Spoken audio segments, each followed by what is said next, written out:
orthodontics at the University of Birmingham خريج 1997 معه M.Orth من England 1998 previous lecturer in orthodontics at Jordan University founder and consultant at صناع orthodontics بعمان وطبعا 32 Smiles بأبو ظبي member of the editorial board of the new Jordanian Dental Journal external examiner at the master program at Just University.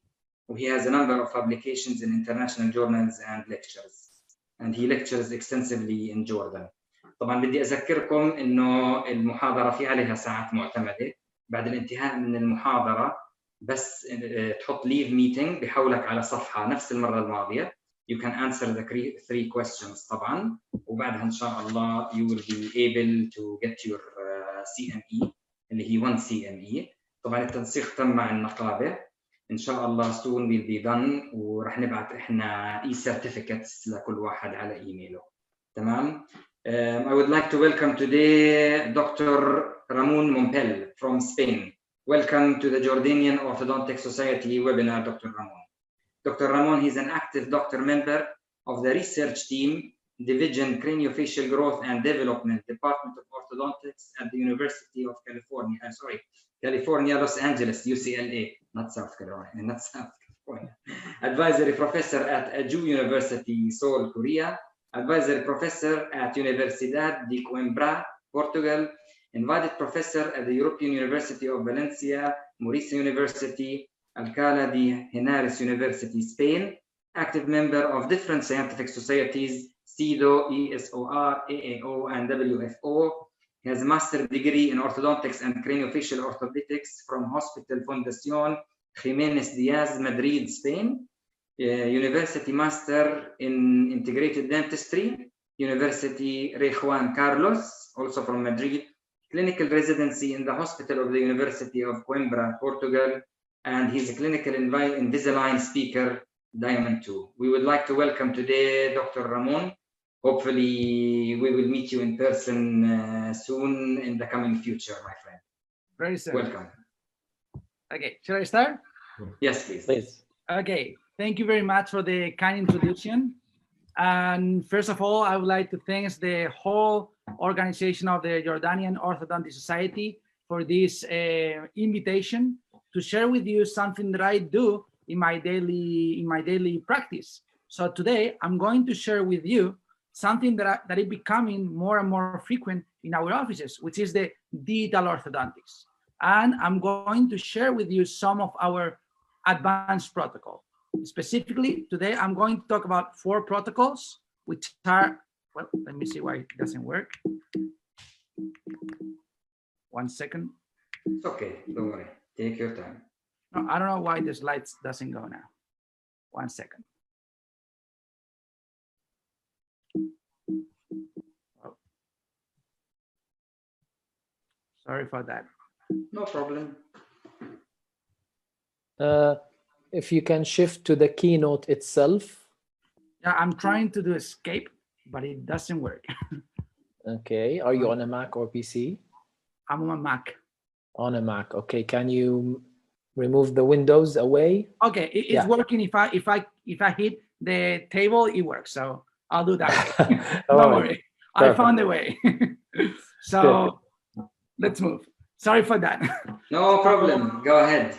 You already introduced me. I just want to mention that everything you will see today, those protocols, some of them are made in our own office, but most of them has a science base on what we're doing at UCLA, at University of California, Los Angeles. So you'll see something that some of them has been proven, but some of them are really, really new. So I want you to see that in a way that some of those protocols you have to see that can be proven very, very soon. So today, I'm sure some of you are doing some fixed appliance in the traditional way, self-ligating, lingual braces. Some of you, I'm sure, are doing with auxiliary elements like mini implants or functional appliance. And some of you are already using aligners in the way that we are using, because you'll see that in my office, I'm 199% an aligner guy. I like to use aligners because I think it gives us a powerful tool to control all our movements, okay? So today, the 4 protocols that I'm going to share with you is an advanced protocol, MARPI plus Invisalign. Although I'm using, and you'll see that I will talk about a specific MARPI and a specific aligner like Invisalign, you can do those protocols using any kind of MARPI and any kind of aligners. I don't have any agreement, not with MSC company, not with Invisalign. I want to make that clear from the very beginning, okay? But I want to share what I do in my office. So I will talk about the brands that I use. I'll talk about auto transplantation and Invisalign, how we do and how we implement those digital protocols. We're going to move to talk about mini implants plus Invisalign, some protocols that we also do using the digital way, and we move at the end to talk about airway and fluid dynamics, how we improve, how can we incorporate these digital tools in our daily treatments. So let's start with the very first point, MARPI plus Invisalign. So MARPI plus Invisalign is a protocol that we are doing already for 3 years now. And I'm sure you can achieve those kind of treatments. You'll see here some expansion, and here you'll see there's a lot of expansion. However, there's one of them that hasn't been done with the MSC, with a MARPI. If you see closely, the 4 picture in the first row, starting from the left, it has a Hyrax convection expander. It's not a MARPI. It doesn't use it doesn't use 4 mini implants, as you'll see. And I want you to see these pictures because I will talk about this specific case right now in a few slides. So today I don't have time to talk about what's happening after the expansion and how I implement the aligners into my treatment. But of course, after the expansion, it comes an aligner treatment, also doing in a digital way from the planification to the treatment. But if we're going to talk about a maxillary expansion, we need to become expert in the mid-facial third of the face. Why? Because otherwise, we are going to ruin all our expansion. Why? Because most of dentists, most of orthodontics, when we talk about expansion, we only focus on the mid-palatal suture, which is not the most resistant suture when we talk about expansion. Instead of this suture, the circummaxillary sutures are those structures that we really need to break. We really need to compete with those structures. Which are they? Those structures are the frontozygomatic suture, the zygomaticomaxillary suture, and we need to focus also in the pterygopalatine suture. This suture that is very back in the mouth, in the palate. You can see here in a CBCT view, how can we check those sutures? So first thing, we need to see where's the maxilla. Then we need to focus and we need to know which bones inside the nose, like the vomer and the ethmoids, how they goes when we expand. And of course, we need to know where is the sphenoid plate of the sphenoid bone. You see here how the pterygomaxillary suture is very important because one reason, whenever we try and whenever we do the maxillary expansion, if we want to protract the maxilla forward, if we want to pull the maxilla forward, do the protraction, we need to break somehow this pterygopalatine or pterygomaxillary suture. Otherwise, the resistance is going to be so hard. Okay, so this is one structure that we really need to break. Here you can see how it is connected with the rest of the maxilla. So let's move forward to this very first case. This is a case with rapid palatal expansion. This is the way that I used to do my expansion in the old days. So you see here, I place a Hyrax, and this is the key. So you see this child has a narrow maxilla, has a bilateral crossbite, anterior open bite. So no doubt that we need to expand this case on the base. We don't need dental expansion. We don't need dental alveolar expansion. We need a skeletal expansion. So what we do in those cases? Well, in those cases, what I used to do it in those days where I place my Hyrax expander, I do the expansion, and then I wait for the second phase. So if you check those pictures, if I move forward and I ask you to see those pictures, if you compare the pre and the post expansion, I'm sure you see this case now and say, well, it's a pretty easy case now. You only need to place some braces and do the second phase, and the treatment will be perfectly done in 18 months. However, if we look close to the face of this kid, after 3 years, the face is still the same. What does that mean? That means that I haven't done anything related to the airway. So I have the tool, and you'll see how with the MARPI, we are able to expand not only the maxilla in the lower connected to the mouth, but also in the upper maxilla where the airway comes. So we need to check the airway in every single treatment, because we are orthodontists and we can treat airway if we do in the right way. Because in this case, it was for me, it was a totally success for ortho, totally failed for medical reasons. So I haven't improved his airway. And why? Because the normal expansion is done in this way. When we talk in a coronal plane, the resistance will be the frontonasal suture. And when we talk in an axial plane, this pterygomaxillary suture that I've been talking about is going to be our main resistance. So we need to focus in those two resistance as well. So let's move to this.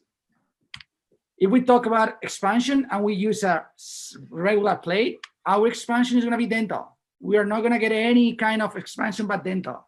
If we use a dental support expander, then we are going to be able to have a little alveolar effect, okay, dental alveolar effect. So we decided to go more. Okay, let's place an Hyrax. If we have a Hyrax, we are going to start having a small skeletal base expansion. Sometimes we are going to get a really parallel split, but some cases we are not going to be able to get this parallel split that I will show you. That's why it comes the idea of a MARPI. The MARPI is the combination of a regular Hyrax, placing 4 mini implants, 2 mini implants, different designs that I want to share with you.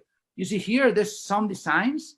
So if we use this kind of designs where it has 2 mini implants in the anterior part of the maxilla, most of the cases, or not most of the cases, but some of the cases, we are going to have not a really good and quality expansion. We can have quantity expansion. Why? Because we are going to have dental alveolar effect, but not always a basal bone effect.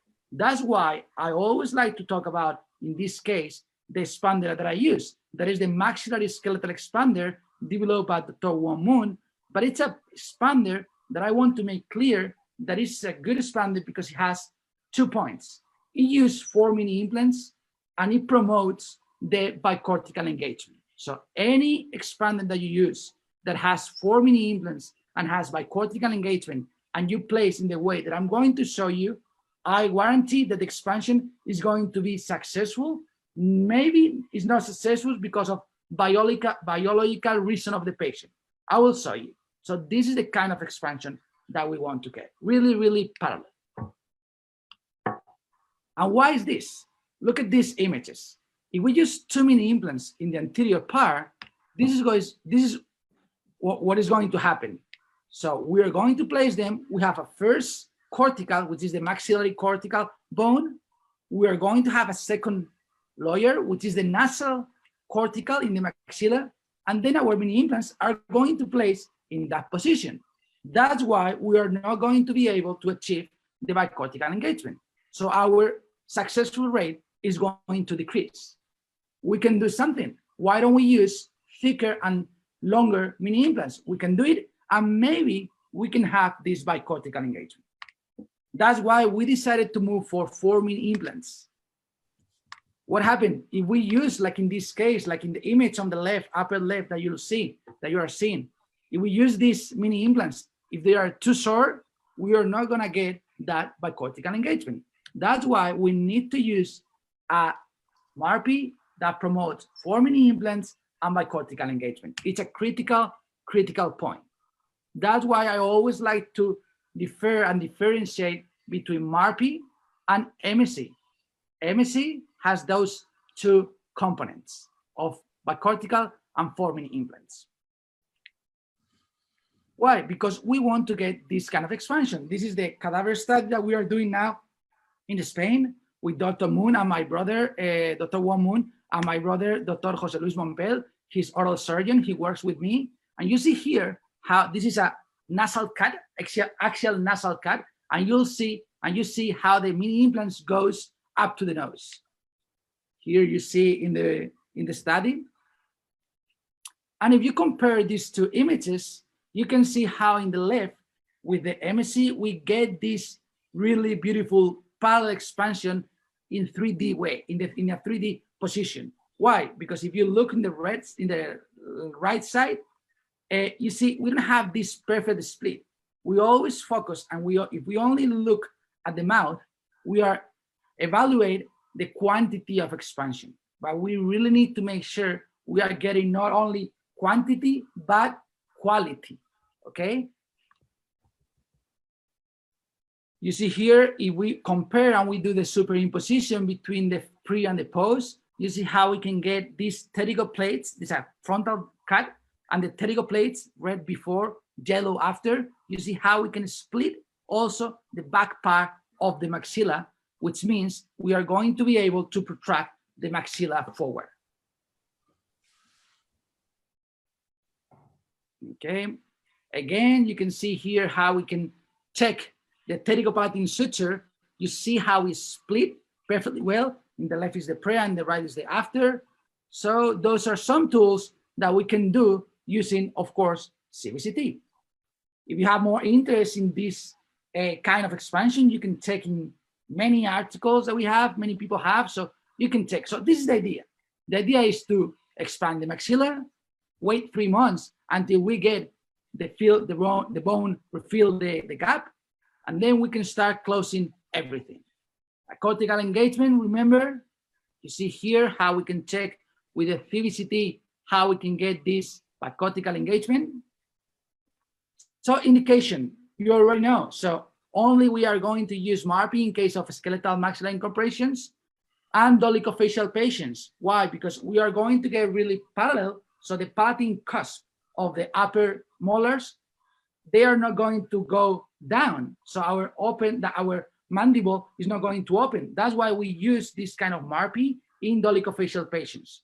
And again, you see here I place a sleep apnea patient. Now the MSc has been proved to be a device that can improve a sleep apnea patient. So we are using for that purpose. And also in adult patients, we have demonstrated that it has been demonstrated that the suture, the mid-palatal suture, it never fuses. So if we active the expander in the proper way, and if we place the MSc in the proper place, we are going to be able to split. When are we are not going to use the MARPI? We are not going to use, of course, if we want to do a dentioalveolar expansion. If the nose is really wide, we need to be careful because we are going to get a little of soft tissue in the nose improvement. So make sure you want to span a little, and we cannot use in very narrow palates. And let's go digital, okay? How do we design the MSc to be successful? That's the question. We have two ways. We can do in analog MSc, and we can do a digital MSc. If we do in the analog way, let me tell you that we need a lot of visits for the patient. So the patient will need to come to my office first time for taking conventional records. Then we are going to explain the treatment for my patient. The third appointment will be to place the spacers in order to place the bands in a future appointment. So 4 visits for my patient, placement of the bands, and pick up impression for the lab. And then in the 5th appointment, I'm going to be able to place my MSc. And in between, I have the lab manufacture work. So if we do this, what are we gonna do in the MSc analog way? Okay, the lab, I have to place the bands with the cast model. I'm going to draw the mid-palatal suture. I'm doing it in the analog way. This is the way that we are normally do, okay? And then I will move to the digital way. So normally we have the cast model. We have to draw this mid-palatal suture. We have to draw the hard palate and the soft palate limit. and we are going to place our MSc body. Normally, we always recommend to place the MSc right in the first molars. We are not doing that anymore, and I will show you why. Then the lab has to do the bend of the arms and do the soldering work. But can we trust any of these points? In my opinion, none of them are really trustable, okay? Because we want to do predictable treatments. Why? Because we want to avoid this kind of failures. So some adverse effects that we normally have, if you are doing, and if you do MARP in the office, I'm sure you see those kind of side effects. So sometimes we get this impingement on the soft mucosa, sometimes it doesn't split at the beginning, sometimes it bends. So we want to avoid this. That's why, if you ask me, how can we have warranties of success? Only if we do a digital design. How do we do a digital design in this case? Okay, if we do a digital design, we are going to be able to three things. First thing, we are going to be able of have control over the virtual design. So we are going to place our MSc virtually in the perfect position. Second thing that I can guarantee you with the digital design, we can have control over the intraoral installation of the MSc. That means that when the MSc comes to my office, the digital MSc comes to my office, it's going to have only one position in mouth. Why? Because I'm going to use centralized structures in the bands. So I'm not going to use bands. So it only has one position. Because if I start pushing my bands for my patient, it can be tilted. So I can ruin all my lab work. That's why we can have control over the intraoral installation just by having one position in mouth. But I have a control over the patient biological characteristics. I cannot have control of this. That means if the patient has 40 years old, I cannot do anything. I need to improve. I need to make some extra things in order to improve my rate of success. Okay, but we can have control over the first two things, which is not nothing. It's a lot. So I move from MSc to digital MSc. What do we need to do digital MSc? First thing, that's my question. Are we ready to practice digital dentistry? Because if we do digital MSc, see what we have. We can do a first appointment. We need to take records, including STL files and the DICOMS files. Second appointments will be to explain the treatment for my patient. And in my third appointment, I'm going to be able to place to deliver the MSc.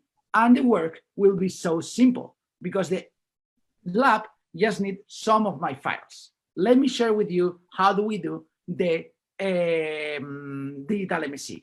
First thing, we need to take and we need the STL files and we need the DICOM files. Those files comes from an intraoral scanner and a CBCT. I always like to talk about this because when we start doing digital ortho, we normally talk to the lab and say, I'm sending you my scanner. What's a scanner means? Are you sending me your STL files, your DICOMS files? Are you sending me the machine, the CBCT machine? So we need to talk with property. So STL files and DICOM files, okay? So once we have the STL files and the DICOM files, we're going to superimpose those structures together to get only one model. Once I have the superimposition, I'm going to establish the three planes because I will need to place my MSc in the right position. Okay, so this plane is not anymore a line, it's a plane. It's my frontocoronal plane. And then once I place this MSc in position, I need to place in the vertical position. Look here. I have here the palatal mucosa line in yellow. The white line, sorry, the white plane, it's a plane, it's not a line, but you see here in a line, the white line is the mid-sagittal plane, okay? So palatal mucosa, and then I have two more planes. I have the MSc plane and the palatal plane, okay? Those two planes has to be perpendicular to the mid-sagittal plane. Why? And I don't want to talk too much into planes and because it can be very, very confusing. The thing is that I need to be these three planes, two planes, blue and green, has to be perpendicular to the white, because I want to make sure that I have too many implants in the right side and too many implants in the left side. If you look closely, I want to make this. I want to rotate and see that I have, this is a nasal view, two on the right, two on the left. How do I do this? I need to make sure that I put my MSc in place, because if I go, sorry, let me go back one slide. Okay, here. If you see, I have to check where's the MSc touching the maxilla, because normally when we have a model cast, if we put the MSc flush to the palate, my MSc is going to be tilted, right? So my 4-beam implants can be positioned in this way. Instead of being perpendicular, are going to be like this. So we need to make sure that my MSc is parallel to the nasal plane, to the palatal plane, and perpendicular to the mid-sagittal plane. Okay, so we want to have this kind of images. Why? Because when I get this, I can see, okay, if I place my MSc in that position and I use 30 millimeters mini implants, I know that I have minimum, I have length enough in the posterior, but in the anterior, I'm a little too short. That's why I need to move and play with my MSc in order to place it in the right position. What I'm going to do, I'm going to play not only with the forward and backward, but also with the inclination of my MSc. If you see here, what I'm doing, I'm putting my posterior part of the MSc, it goes down. Why? Because I want to make bicortical engagement in my interior. So look how it goes. I don't have anterior bicortical engage, so I go inside and I see that I need a little more. That's why I come here with the red and I change my inclination until I see that I have my bicortical engage. See that I'm having a little of bicortical engagement, and that's why we need to play until we get this bicortical engagement. Finally, we can design our structures. Since they're gonna be centralized, we can make any kind of hooks. In my case, I like to do 2 hooks, for example, for class 3 patient, because I normally place face masks for patient and also anterior lower mini plates, as you will see in one of my cases. So that's why I have 2 hooks. And I'm sure they are not going to be desoldered because it's only one piece. So I'm not going to be these hooks coming off that makes our life terrible. So this is how the MSc comes from the lab. And as I said, we only have one position in mouth. Today I don't have a lot of time because I will show you in a different lecture in the future. You see in the model, if you look closely, there's a acrylic part that it's between the palate and the MSc. This is the gap that it has between the maxilla and the MSc once I place virtually. So this is something that I will share with you in a future presentation with more time. Here is, you see one piece and it plays in mouth. What happened when we don't have access or adult patient? We do the corticopunctions. Corticopunction, as you see here, is in the cadaver study. We do small holes in order to make mini fractures along the mid-palatal suture, trying to reduce the resistance of the mid-palatal suture. You see this is in the cadaver study, but you always have to use a lot of irrigation. Otherwise, you can make some necrosis of the bone. So always with a lot of irrigation. You can do with the MSc in place or without the MSc. If you know from the beginning that your patient has a mature bone and the resistance is going to be really, really hard to split, what I recommend to you is to use some digital guides that we do, because we are going to do this from the very beginning, even before the first MSc. So we're going to get the guide, we're going to place in mouth, and then we can only follow the holes that we did using the CVCT in order to make those holes.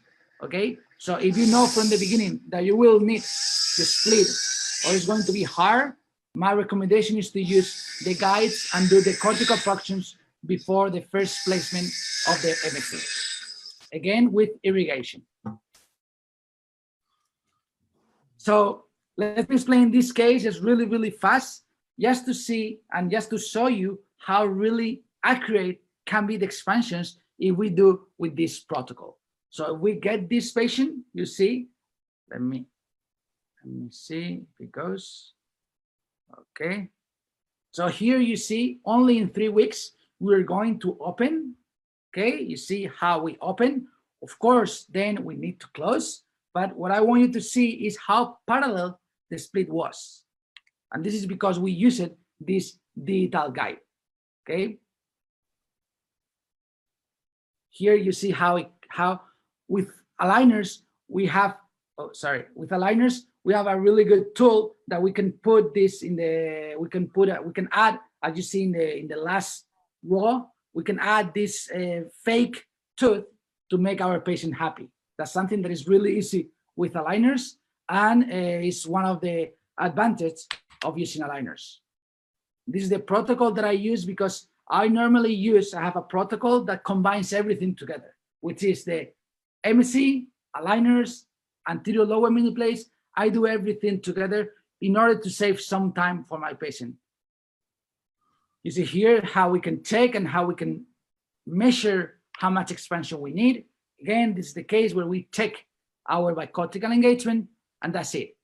So you see how parallel we can be if we use digital designs.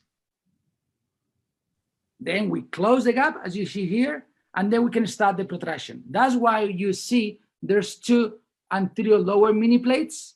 I would like to share this case with you in a future presentation with more time, but if you see those mini plates are also placed using digital guides. We have an acrylic, we have a guide, incisal guide that we place in the edge of the lower incisor, just to make the surgeon to make a small cut and place the mini implants to secure the mini plate.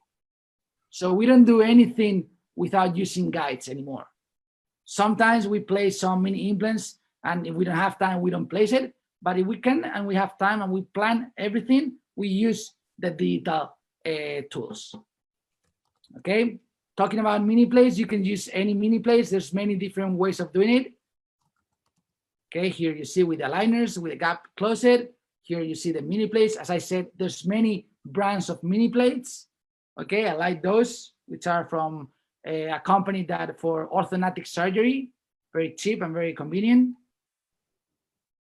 Okay, just make sure this is placed also with a guide, because it's gonna give you a lot of peace, because when you are playing and when you're positioning mini implants between the lower incisors roots, you need to be sure that you don't touch those roots.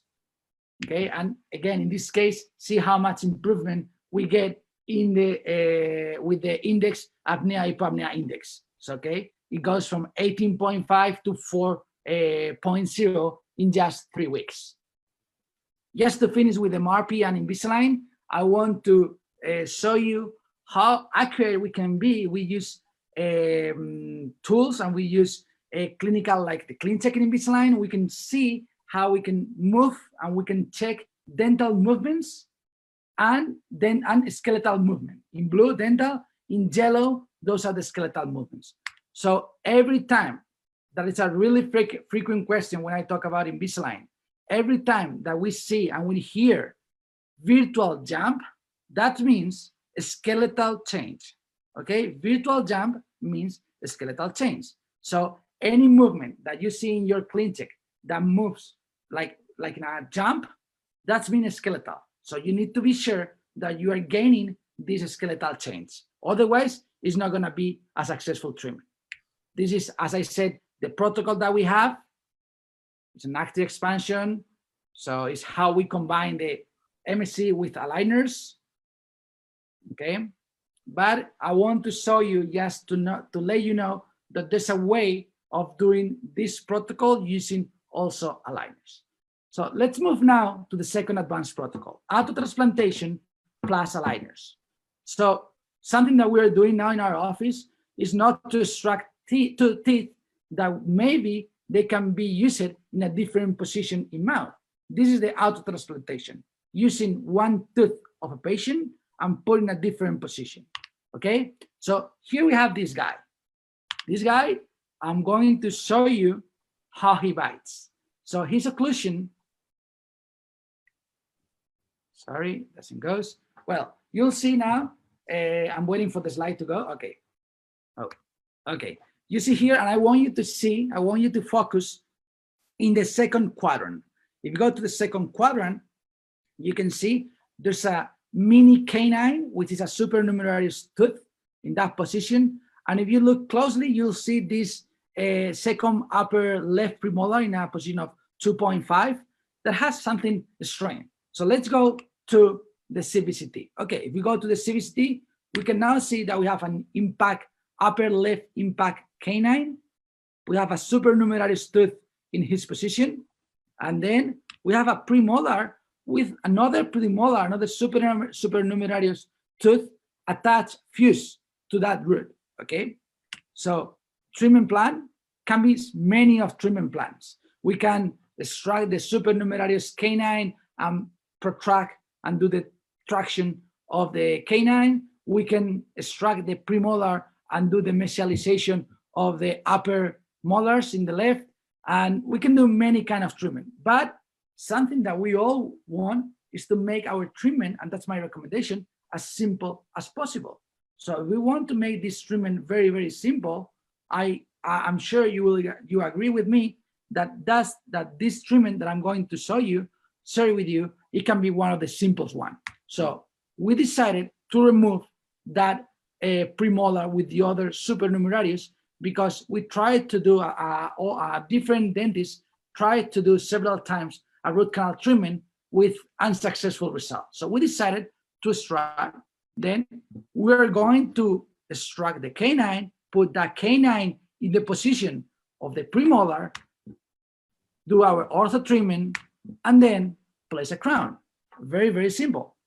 Okay. Of course, we need ortho not only for a small movement, but to establish a nice occlusion. So let's see how we do and how we plan this autotransplantation in a digital way to secure and to make sure and warranty that our rate of success is high. So here you see how we have this premolar in mouth. First thing, we remove it. So if we remove the premolar, you see how we have this root canal treatment tried. It didn't work. So we made the good decision of extract that tooth.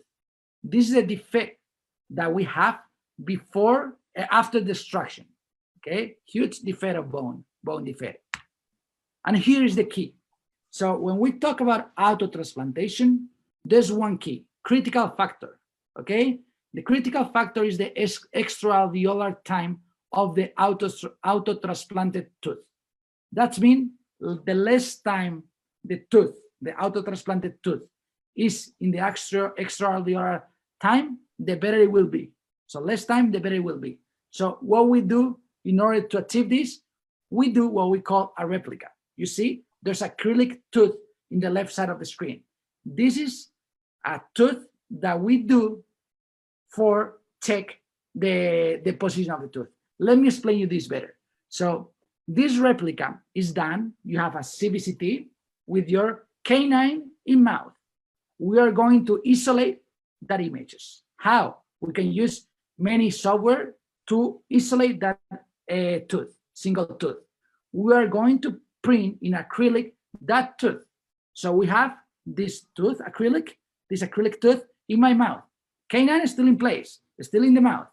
What I want is to try that acrylic tooth in the alveolar hole after the extraction. And I will not extract my canine until I'm sure my replica is perfectly well adapted, because I will remove my canine and put right in place. 1 second, not extraalveolar time at all. It will be just for the picture. So 5 seconds for the picture if you want to have a picture. Otherwise, it will go really, really nice. And this is something that you as an orthodontist has to explain to your oral surgeon. Otherwise, your oral surgeon is going to remove the tooth, put in a box, put in a bowl, and make the hole, make the extraction, and that makes your life really, really complicated, because after all, you won't be able to move your auto-transplanted tooth. And remember that you need to do an ortho treatment after, okay? So here you see how we take the canine after take the replica, put in place. We need, of course, to cut the tip of the canine, and we fill with autologous bone of the same patient, we fill the defect of the bone. We need to hold that bone graft with a titanium mesh, and then we do the fertilization of the auto-transplanted tooth. You see here, I normally go to these sessions because I want to do the fertilization my own, because if you leave the fertilization to the oral surgeons, they are not really well trained to do fertilization. So it comes with a lot of composite and everything comes a mess. So it's better if you go with your oral surgeon and you do the bonding yourself. This case was done by the oral surgeon, the auto-transplanted tooth. When do we do the root canal treatment? After 1 week. So after 1 week, we do the procedure of the root canal. If it's a young teeth with open apex, we don't need to do the root canal treatment. After 1 week, you still see how we remove, after 3 months, we remove the fertilization, and we are ready now to the ortho treatment. You see here how we have this maxilla. That's the beginning of my patient. Okay, so this 25 is not a 25 anymore. It's my canine. So see how simple the case is gonna be. So this is my maxilla. I just need to expand, do the correlation between the upper and the lower arch, and that with everything. So it will be very, very simple case. That could be really, really hard at the beginning. Okay. So here you see how we establish our anchorates. That's more aligners thing, in order to do the expansion in the anterior area of the maxilla. And I can, using aligners, again, digital treatment, I can make my tooth without movement. So I can make sure that tooth is not gonna be moving. That's something that, again, you need to talk to your oral surgeon, because you want him to place the auto-transplanted tooth in the best position as possible. That means in the last position where you want to finish with your tooth. Okay, so make that, place that in your mind. So here you see I only have those progress. So you can see how it becomes really, really simple case. Okay, of aligning and leveling case. So not too much complication. Okay, let me talk how we place mini implants using digital guides. In this case, for example, when you have cases that you need to remove, or you have missing second premolars, what we do, we mesialize sometimes the lower molars. How do we do? Okay, we place a mini implants, as you see here in the acrylic, between, for example, the 3 and the 4.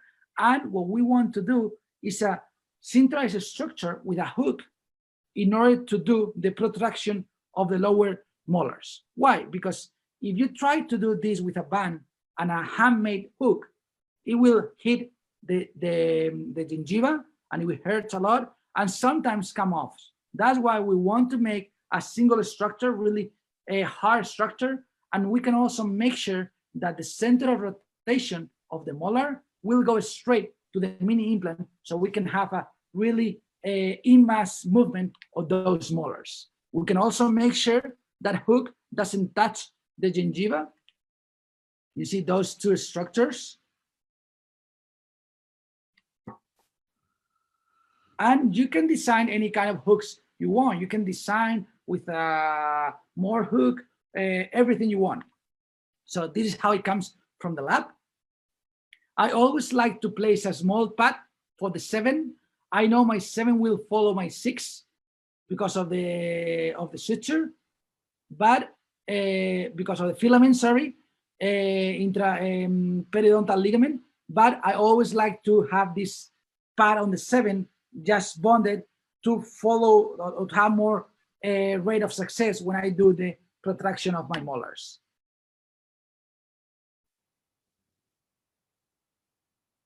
And this structure I'm going to bond on my patient, one of each side.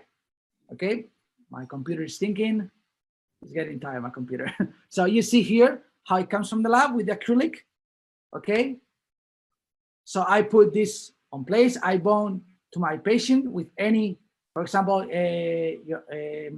any kind of bond.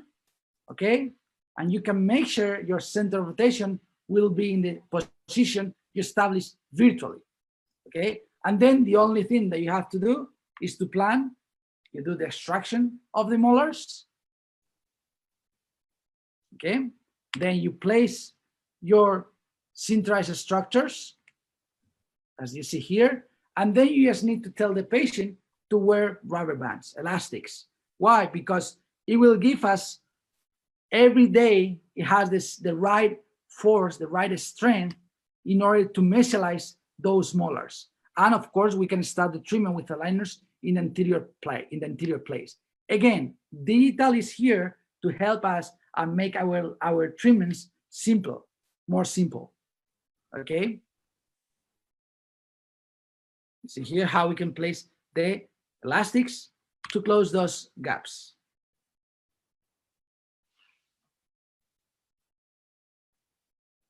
You see here.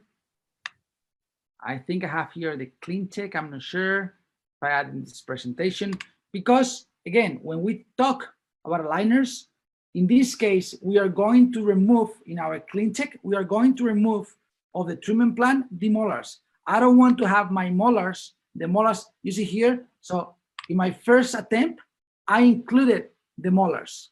So I got that clean check. I realized all the treatment, but I decided not to include the molars in order to protract the molars. Instead of this, I decided to remove it and have this.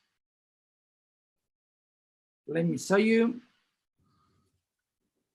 So without molars. So I can plan. Why? Because I don't need aligners in the lower posterior. I will include them at the end to have my root control and everything very, very well done. Okay, but you can remove from the beginning of the treatment. So you will reduce from 77 aligners that I have in my first attempt to 27. So that comes a treatment of 18 months, and it always be dependent on the molar protection. Okay, something really, really important. Talking about mini implants, how do we do the placements of a simple mini implants? For example, here between the 4 and the 3, we can do manually, or we can use a digital guide. How do we do? Here, for example, is an impact canine. You see here how we place the hook, how we place the elastic through the upper aligner with a hole. That's another topic. Okay, but I want you to see how we make those guides. So we are again going to have our CBCT of the mandible. We have our STL file. And the only thing that I need is to place my mini implant virtually. Once I have my mini implants virtually, avoiding the roots, I can make my guide, my virtual guide, according to the system of the mini implants that I use in my office. Okay, so this guide is made for a specific mini implant. Okay, so you always need to share with your lab which kind of brand you use for them to make a guide with the proper size. Okay, otherwise it will not come your hand drive. It won't come through the guide. Okay, and it's very simple. Anyone can place these mini implants, right? So no more fair to place mini implants. And to finish these 8 last minutes that I have, I want to show you how we do and how we implement this digital tools in the airway. When we talk about airway, normally people show a static measurement. So they show you this. This is what? This is a virtual reconstruction of the airway. This is a static measurement. Okay, it doesn't tell me how my patient breathes. It only tells me if my patient has a big airway or a small airway. That's the only information that I have. Okay, again, if I show you this video, I'll show you how this is a frontal view. So we are going to the nostril, okay, and then we are going to face the pharynx. Okay, we are going through the nasal airway, nasal path, and then we are watching the pharynx. You see the epiglottis, this is the pre and this is the post of expansion. Okay, let me show you one more time. So I go through the nose, okay, and if you see here, again, there's something. Okay, it goes. So if you see here, that's a static measurement. Again, I'm not telling you how my patient breathes. And if you want to see, and if you want to check if your patient, it has any improvement in the airway, for example, after expansion, you need to implement some dynamics measurements, okay? That means we need to make sure, and we need to measure how my patient breathes. Subjective measurements. That's why we need to do this fluid dynamics measurement. So here you see a reconstruction of the airway, and we implement some airway through the nose to see how my patient breathes. Okay, this is more complex tools. We also need an engineer to implement those, but we can see where are those resistant in the airway. You see in red, where are those resistant? Also, we can play and we can simulate the vibration of the soft palate, and we can also check here again with this fluid dynamics. So for concluding my presentation today with all of you, I only have two conclusions. So professional experience is very, very important. It's what makes you a really good orthodontist. You need to do a lot of cases. You need to improve day by day. So professional experience will be always the big point that if we work hard, we're all gonna achieve in the future. But if we talk about detail, there's something that I want to share with you, that is training. We can train and we can practice the digital way. We can practice ourselves by doing digital things, not necessarily in a patient. That means we can become really good on digital. We can become really good planners, diagnosis. We can do a really good diagnosis because we can become really good at digital, that and only by training. So we don't need years and years of practice to become really good digital orthodontist. So that's my last slide. If everything was easy, anyone would make it. So I force you, empower you to become digital and work hard every day to make your office better. If anyone has more interest in mini implants, we have this course with Dr. Wamun, and in aligners, I have a course with Dr. Kenji Ojima. It doesn't come, sorry.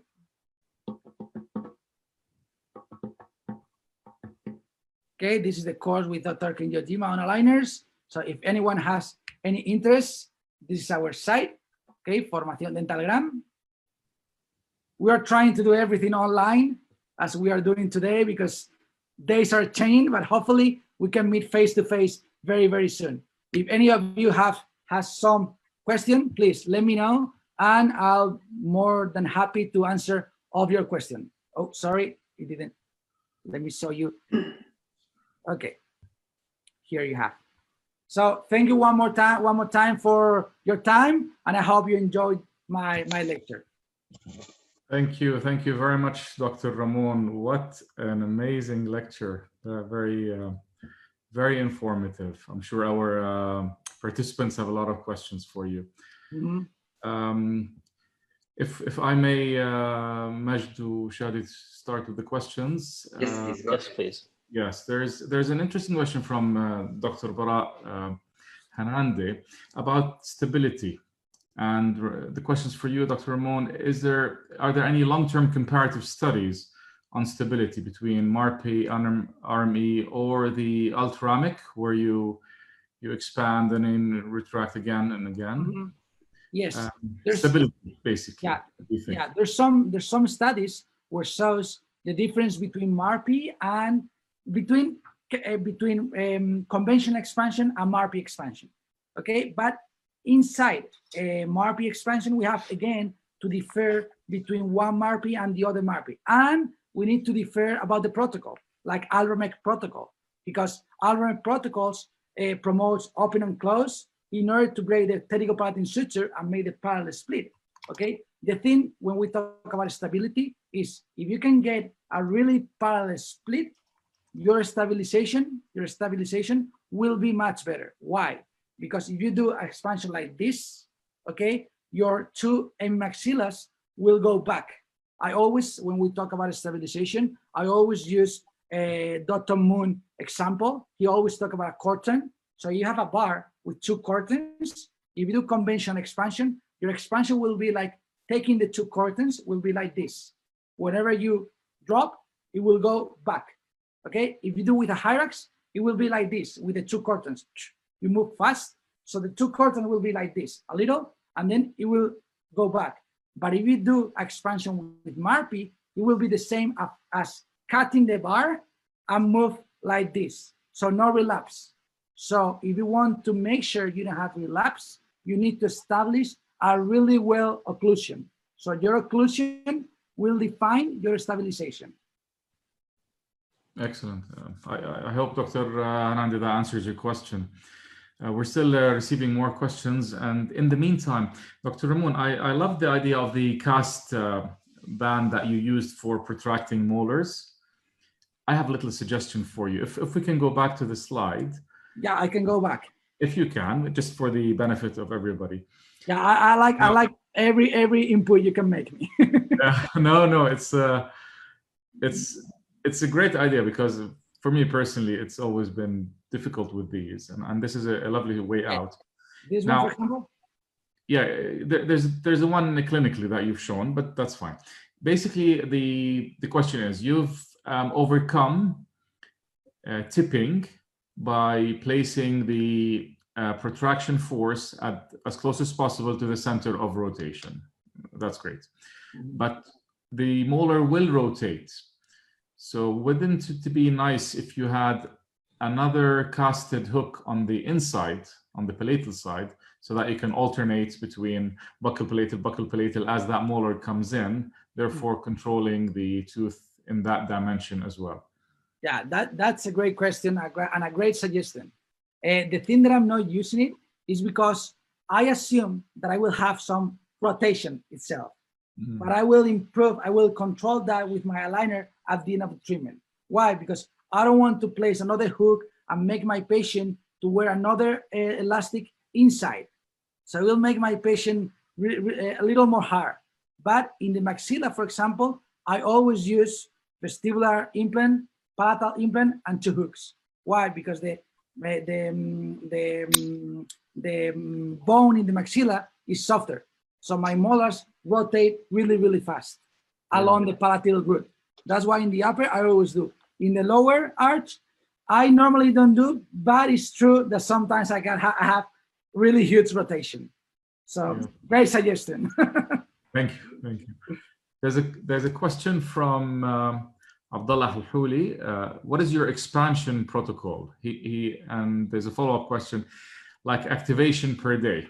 And I'm assuming, Dr. Abdullah, you mean the MSc. So okay, yeah. My activation protocol, it really depends on the patient. That will be the question. That will be the answer. But to give you a better answer, more specific, I always do minimum 1 millimeter per day. So I don't like to talk about turns because it really depends on the expander you use, because some of them 4 turns means 1 millimeter. In the MSc2, for example, 6 turns, it means 1 millimeter. So I always like to talk about millimeters. So 1 millimeter minimum per day. Once you get the expansion and you have clinical, you can make sure that you have a split, then you can reduce your protocol as minimum as you want. So you can do 1 turn per day if you want. So since it's a rapid palatal expansion, you need to go minimum 1 millimeter, especially if you are in adult patient. If I always do a 1 week appointment after I place the MSc, after 1 week, my patient comes to my office. If I don't see any clinical thing that makes me think that I have the split, I increase the number of turns. Mm-hmm. That's what I do. So normally with the MSc, which is 6 turns 1 millimeters, what I do is between 5 and 6 millimeter 1 week.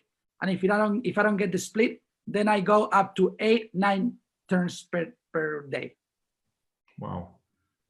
And Ramon, why do you insist on bicortical engagement for your expansion?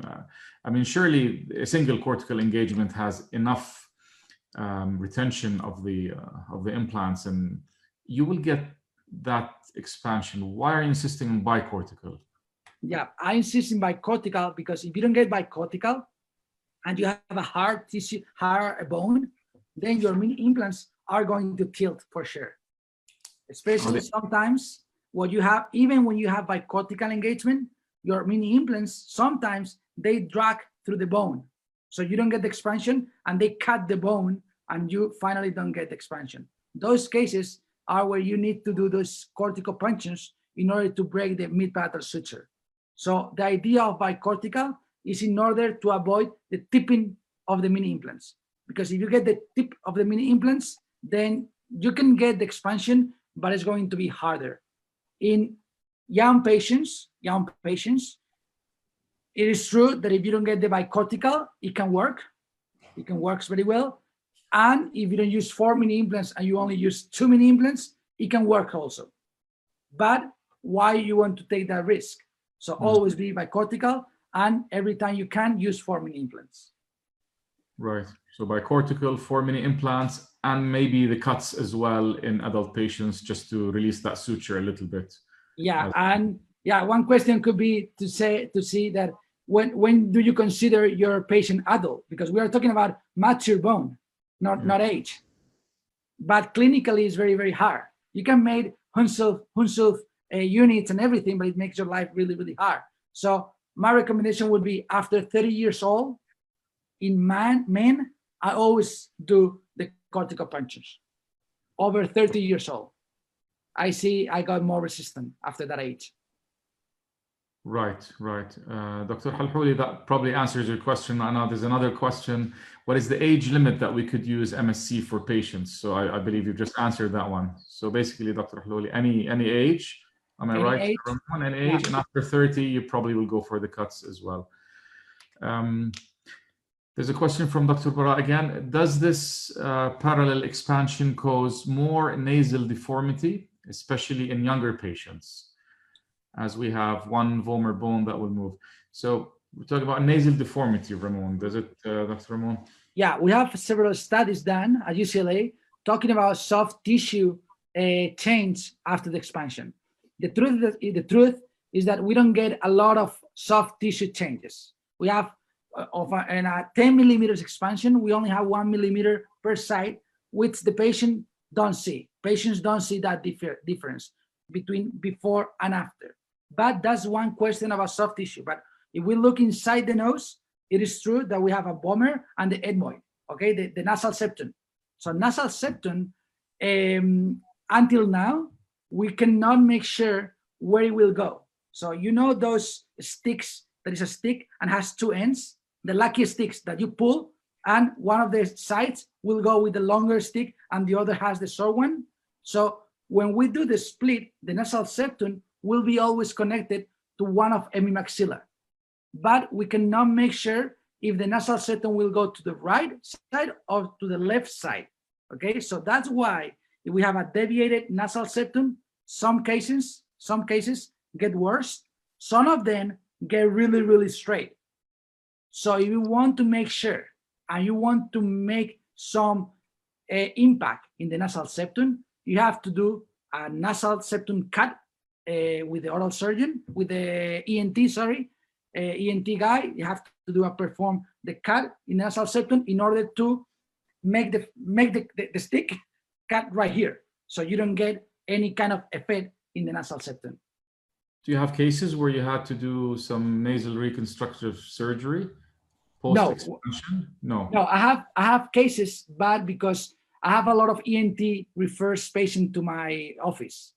So I do the expansion, and then I'm not worried about where the nasal septum goes, because I know the ENT has to go inside the nose. So he will remodel everything.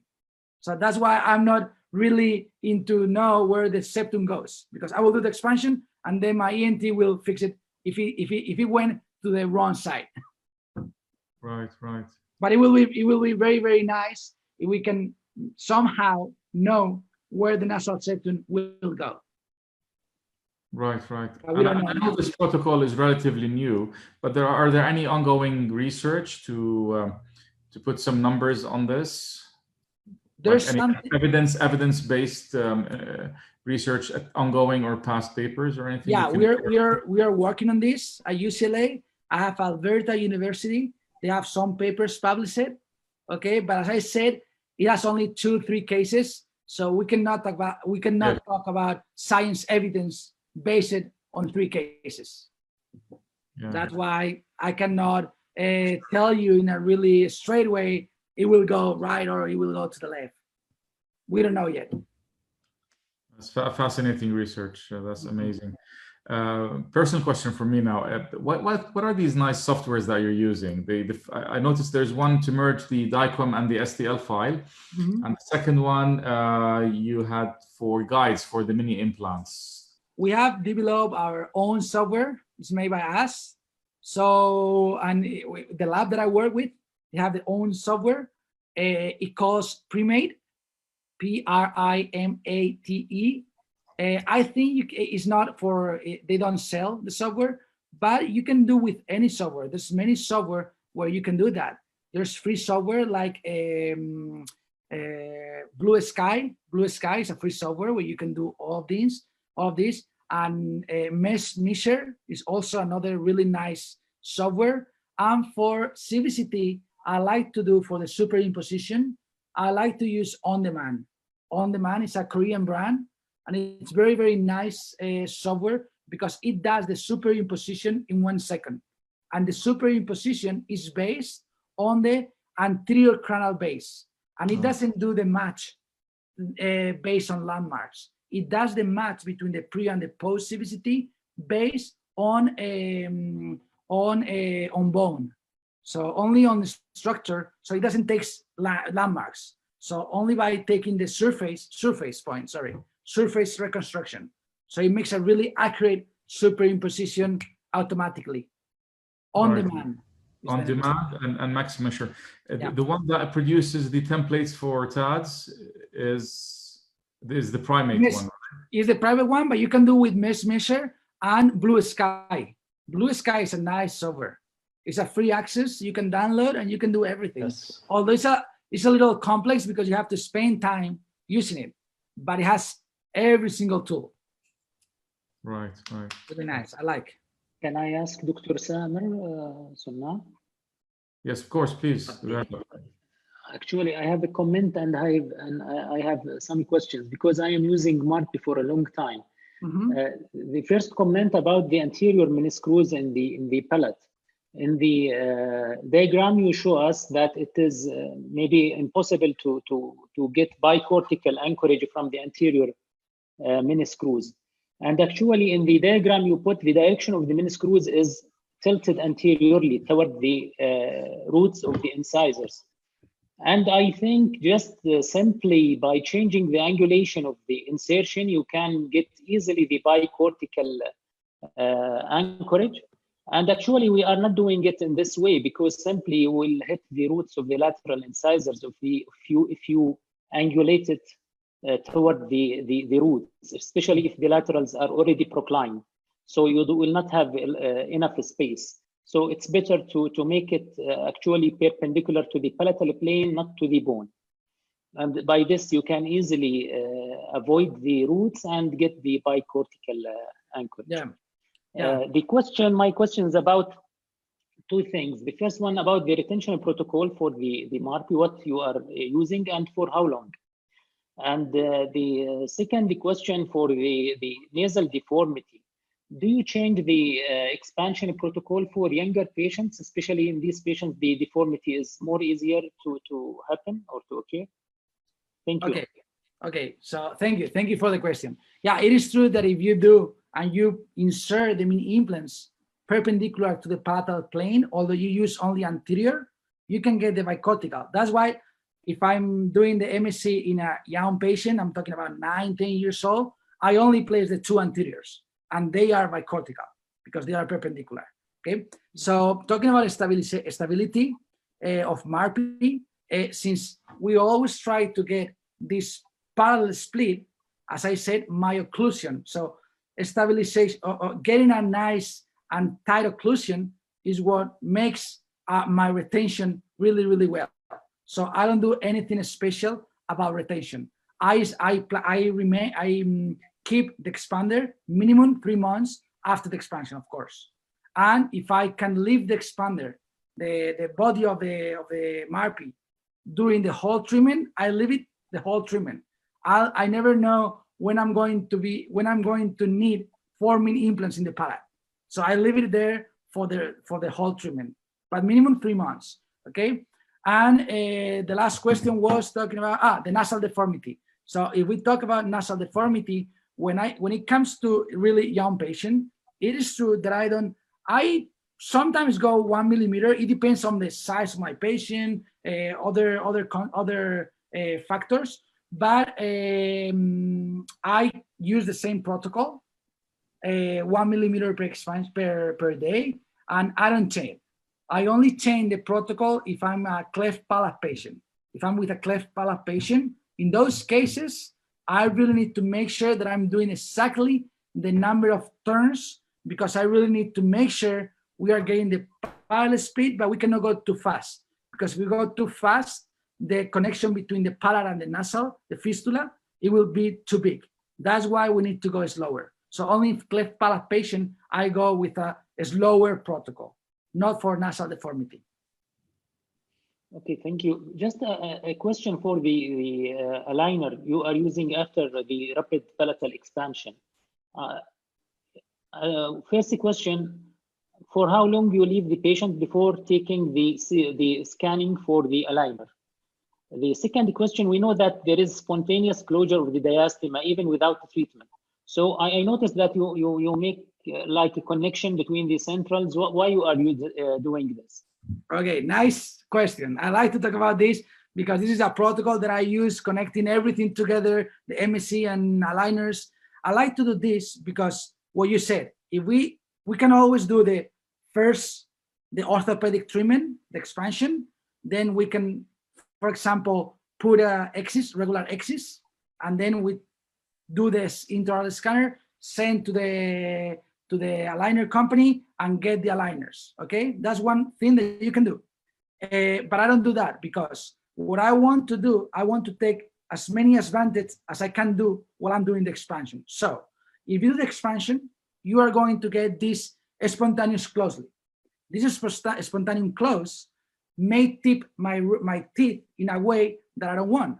So if I do the expansion and I have my aligner, because during the expansion, I have an aligner that I cut in the middle and have one side with aligner and the other side with aligner, no movement. So these two segments of the aligners are holding my denture. So no dental effects. Okay, so I'm holding my denture. Second advantage of doing this, I'm going to be able to close my diastema right away because I want to maintain my interincisal papilla. Because if I don't close the diastema right immediately, I will get a really flat papilla and it will have a really aesthetic problem at the end. So that's why I can place again with my aligner. I will have an aligner ready after the expansion to close immediately the diastema, and I'm able to place the acrylic tooth. It is true that you need to digitally plan perfectly well how much expansion you want. Because if you plan 10 millimeter expansion and you get 11 millimeter expansion, then you don't have any aligner that will fit in the mouth. So you have to exit, rescan your patient, and start over again. But if you get 10 millimeter expansion or less, you can always go for an aligner to start closing the gap. That's what I like, the combined protocol.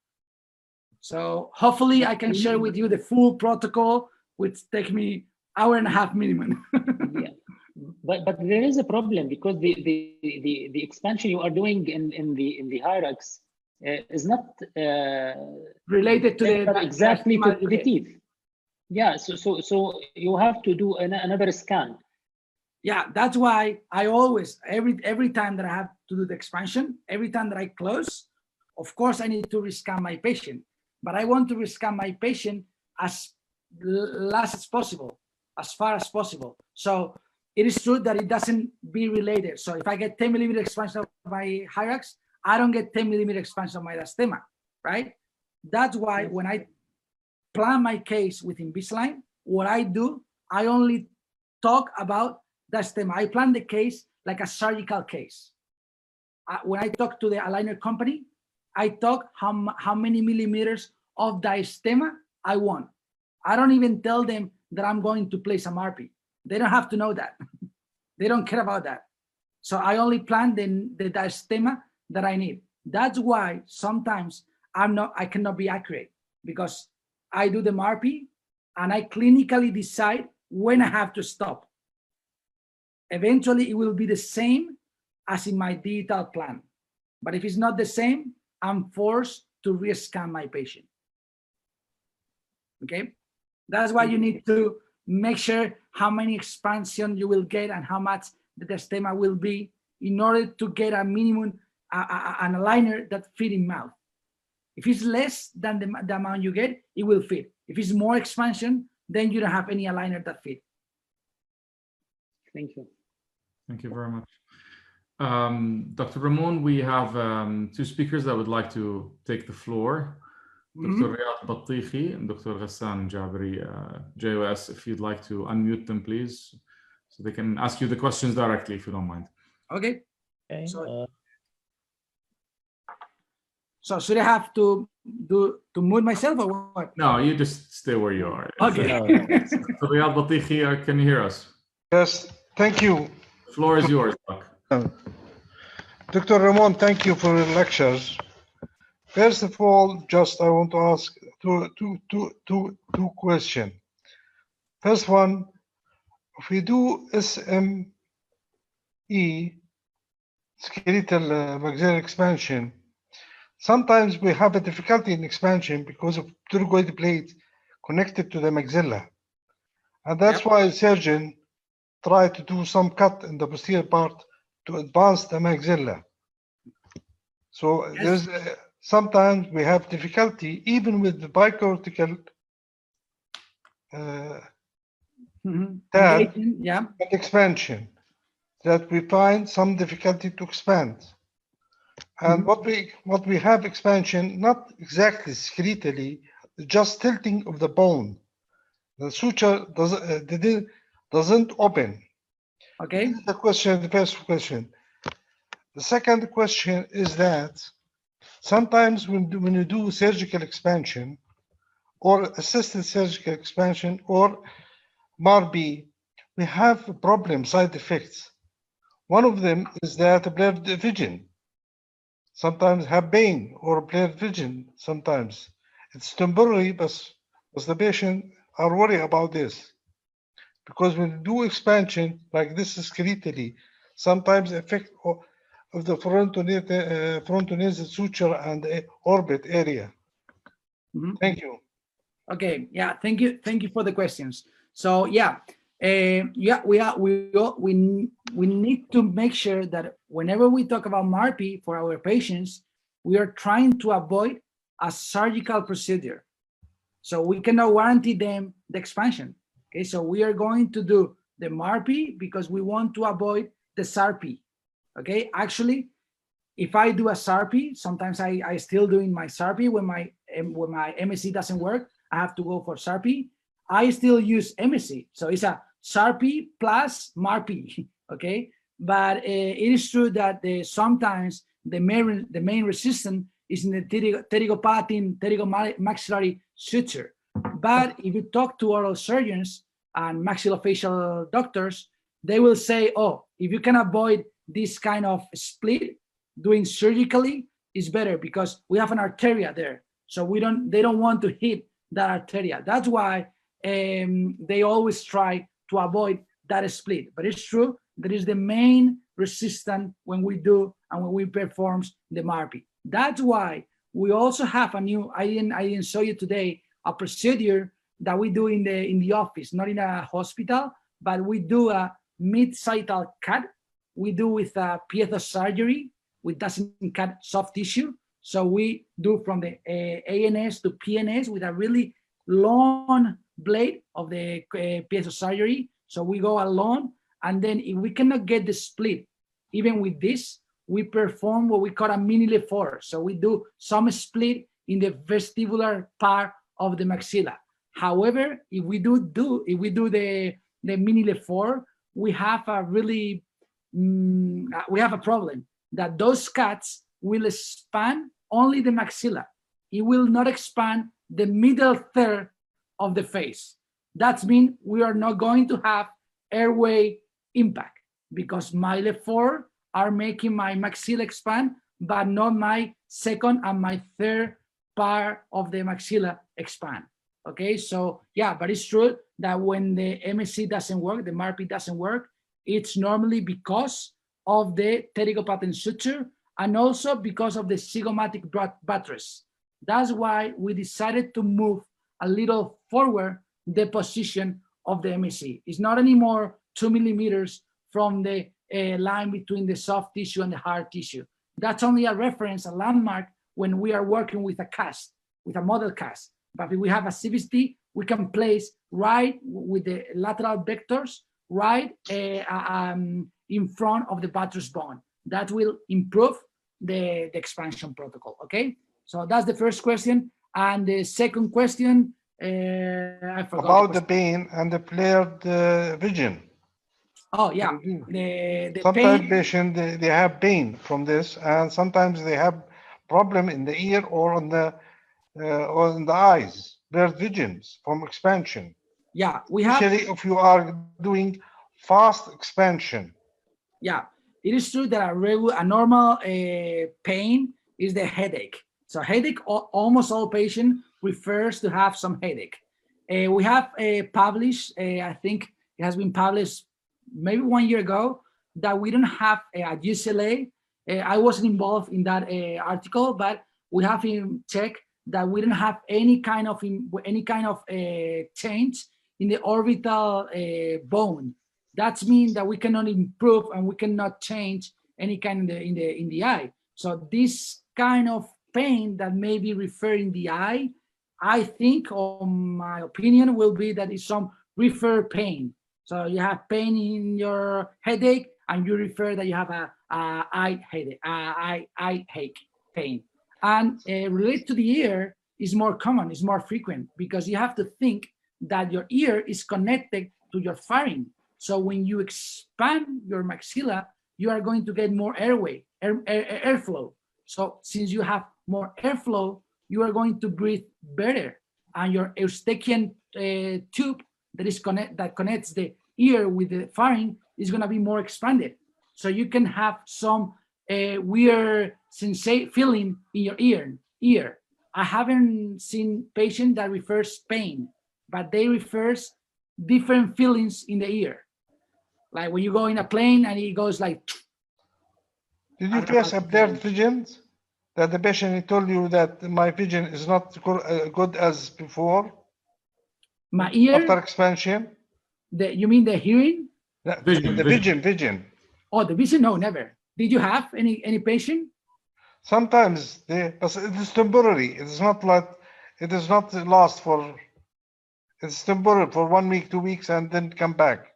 Well, that's really interesting, but could be. If you do fast, quick expansion, that you open all the sutures, frontonasal suture, all the sutures in the anterior part, in the middle part of the face, sometimes the patient see pain, headache, and ear problems and visions. It depends on the patient itself.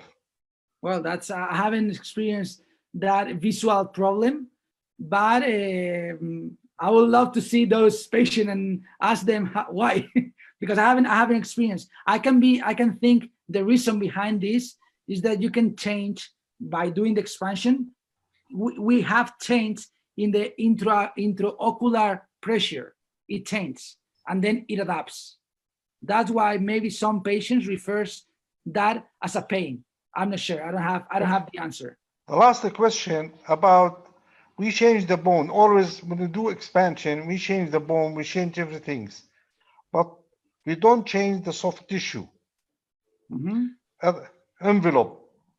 So sometimes after 5 or 10 years, there will be a relapse. Did you face like these cases? Relapse after 5, 10 cases? Because you changed the bones, but you didn't change the muscular envelope. Yeah, I see what you mean. Yeah, at UCLA we have many patients, and they've been done the expansion more than 20 years ago, and it is true that the muscles can have some relapse. So once you do the expansion, you need to wait and you need to see how your patient adapts to this new environment of your mouth, because it is true that you don't change the envelope. Actually, when we get recessions in the tooth, and you see the recession in the gingiva, it is because of a external recession. It doesn't come because you move your teeth out of the bone, out of the alveolar bone. It is because your muscles and your muscular and your mucosa is putting against the gingiva, and that makes a recession. But the relapse, again, if you get a good occlusion, it will be minimum. So I cannot be, I agree with you that you can get a relapse, but if you have a nice occlusion, it will be really, really minimum. I mean, at least what I see is that we don't get that relapse that we get immediately after a regular expansion. Thank you. Thank you very much, Dr. Riyad. Thank you very much, Dr. Ramon. That was very informative. What a lovely lecture. Beautifully presented. I love the photography skills as well. Presentation. Yeah, I'm sorry because today I wanted to show you what we are doing, so I didn't have to. I cut a lot of slides for my cases, so I just wanted to show you what we are doing. So hopefully I can join you in the future and show you all those cases. It'll be our pleasure. Dr. Majd, the floor is yours. Thank you. Thank you very much, Dr. Ramon. It's our pleasure. It was a very nice lecture. We look forward. We're going to be a bit greedy. Maybe before the end of the year, we have another lecture from you. Perfect. Hopefully. Dear colleagues, I would like to thank our guest panelist today, Dr. Samer Sunnah, for attending with us this beautiful meeting. Thank you, Dr. Samer. And I would like also to thank Dr. Ramon Mompel for his great effort and beautiful lecture that we're having today. Hopefully, we will have him soon next year in our Congress. Yes. We are very happy to have you. When we arrange the exact dates, we'll contact you, my friend. Thank you very much again, and thank you all for attending. Please don't forget when you leave the meeting just to answer the questions for the CME. Thank you. Thank you. Thank you very much. Thank you, Dr. Ramon, Dr. Samer, everybody. Thank you so much. Guys, thank you. Good night. Thank you. Good night. Bye-bye.